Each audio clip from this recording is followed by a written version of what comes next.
ఒరే ఆంధ్రప్రదేశ్ ప్రజలారా, నేను రా మీ పెట్రోల్ అసలు మీకు బుద్ధుందా?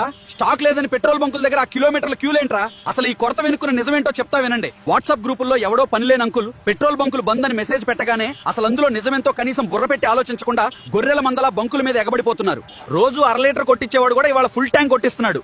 అది చాలక క్యాన్లు, పాత థమ్స్అప్ బాటిల్స్ పట్టుకొచ్చి నెలకు సరిపడా నన్ను మూట కట్టుకుపోతున్నారు.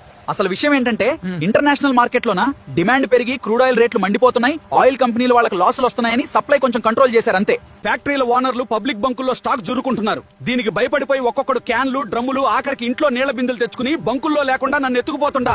ఏలూరు, విజయవాడ, గుంటూరు, కర్నూలు వాళ్ళకైతే పూనకాలు వచ్చేసాయి. బంకుల్లో నన్ను పీల్చి పిప్పి చేసి నో స్టాక్ బోర్డులు తగిలించేలా చేశారు. రాజమండ్రి, కాకినాడలో అయితే కారుకెయ్యి ఆటోకి 300 అయితే ప్రభుత్వం కూడా నెత్తినోరు బాదుకుంటుంది. ఒరే నాయన్లారా, కావాల్సినంత స్టాక్ ఉంది, ఇంకో ఎక్స్ట్రా కూడా దింపుతున్నాం, భయపడకండి అని.